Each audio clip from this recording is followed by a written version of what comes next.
The wind is too strong today for us to work on the roof so far. We keep getting these gusts that are dangerous. We've finished up all the little framing details that I can think of inside the house. So all we need now is just to finish the roof and finish the house wrap, and we can get our framing inspection. Right now I'm waiting for a dump truck to bring us some garden soil. We're gonna get a nice large load. I think I'm gonna have them put it over here right in front of the greenhouse. We're gonna put some down in a garden down that way. We're gonna probably use some over here next to the picnic shelter. So that'll be a good central location for wherever we want to use it. I know Wednesday is supposed to be a good day where the wind is supposed to be really low. So we might be able to finish doing the roof then. Here comes my truck. There he is.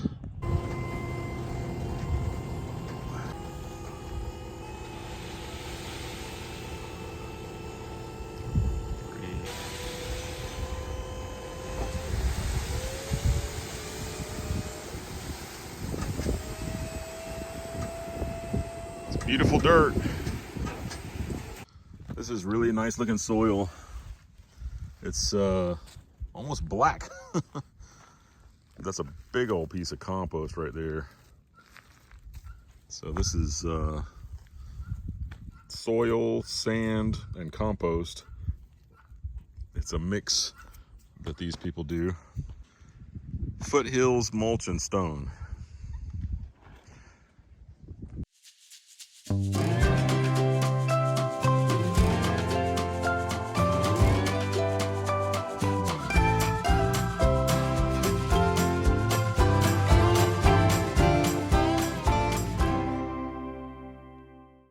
I decided to grab a pot over here. I'm inspired now to go ahead and put my avocado plant. I'm gonna trim off a little piece of avocado plant and try rooting it. I've got some rooting powder. I want to see how that goes.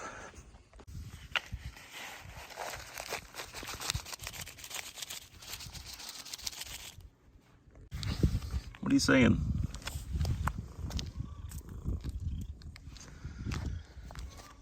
So we don't have any trays for putting underneath our pots. I'm just gonna have to use this little plate.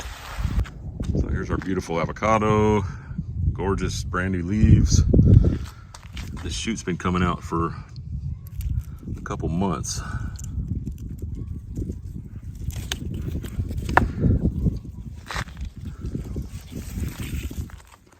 I watched a few videos and people seem to trim them back.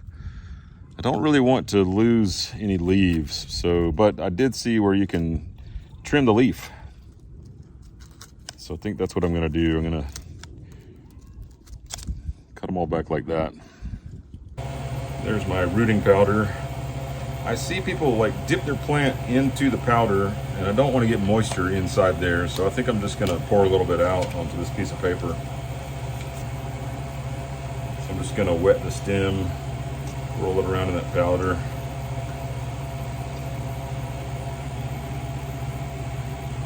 Stick it in my soil.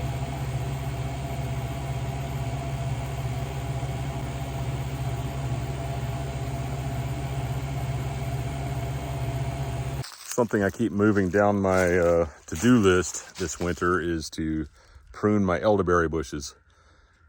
As we've been down here, so I'm down below the field where we've been clearing.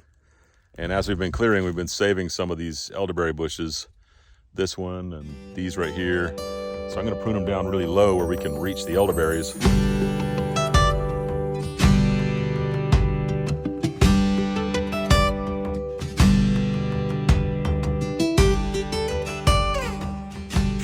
I thought this was gonna be quick, but actually the other one needs a saw. Maybe it still will be quick. We'll see.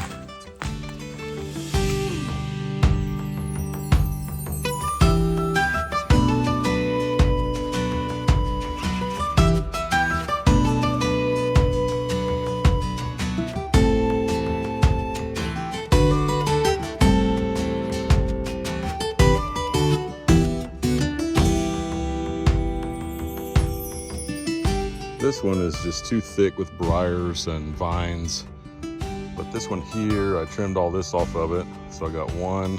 I did trim a little bit of that one. Two, this one, and this one. So about 5. So hopefully this fall we'll be harvesting some elderberries off of these bushes.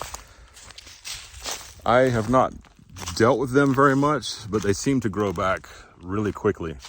So I think these will get really bushy on top with lots of small branches. And I don't know if they will have, they probably won't have their best fruit this fall, but I bet they'll have some. And then 2 or 3 years, I bet they'll just really be putting out perfect fruit, lots of it. We might have a lot more trees that we've pruned and gotten established.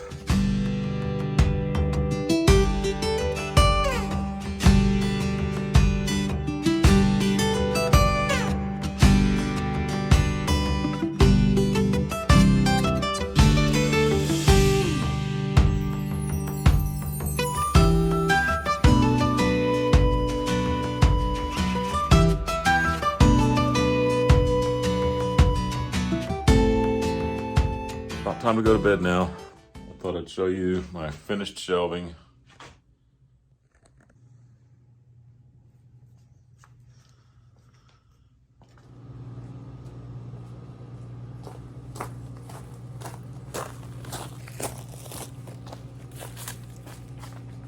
I got a bucket of mulch. I'm taking it down here to where I had scattered the fragments of that mushroom block that we were using for growing mushrooms that we had ordered from North Spore. So that lion's mane is down here under the leaves. Let's see, okay, I found my spot. I'm just gonna cover up with wood chips. Yes, definitely right here.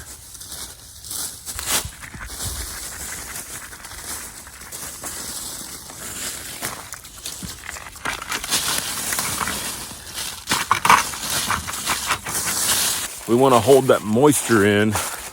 Then when we get a good rain, the chances of growing something are a lot better. We want that to really get down in the soil and stay dormant there until those good rains where we would get some mushrooms coming up. What are y'all doing?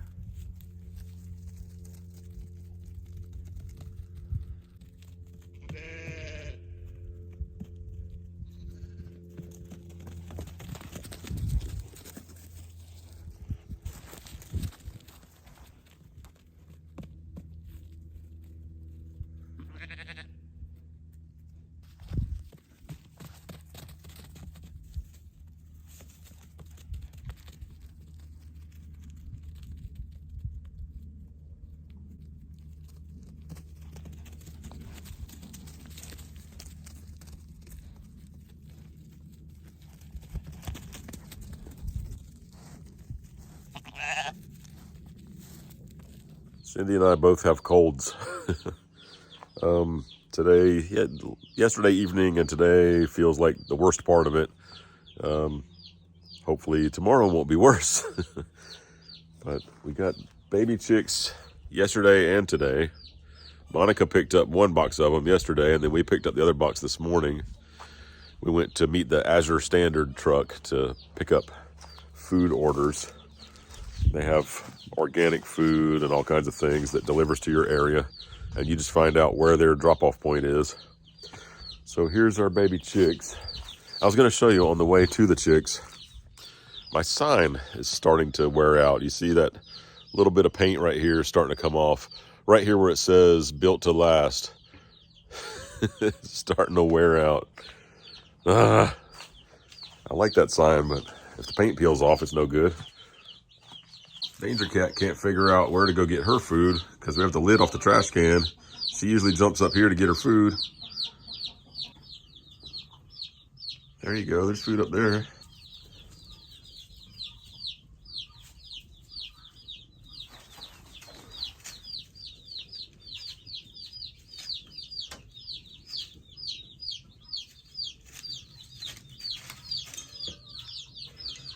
job.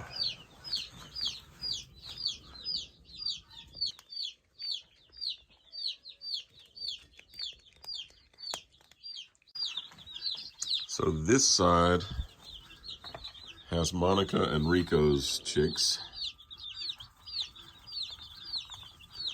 And this side has our chicks. These are all meat birds. So we're going to raise them for about 10 weeks and then we'll have a processing day. They're doing really well. The weather was cold last night, but they did well. The tan ones are Freedom Rangers and the black ones are Kosher King. So these are, we may have done the Freedom Rangers. We've done some kind of Rangers before, Red Rangers. It might have been Freedom Rangers, I don't know. But the Kosher King we haven't done before. We're going to try that one. They should grow really quick. It's been a few days, and this rooting does not seem like it's working. It's not going nearly as well as some things I saw online. So another problem might be that it's wintertime and we're just not getting good warm temperatures. You know, these plants are hanging around in probably temperatures between 50 and 70 degrees when they're sort of, I guess you could say they're closer to tropical plants that might expect more like 70s, 80s, and 90s.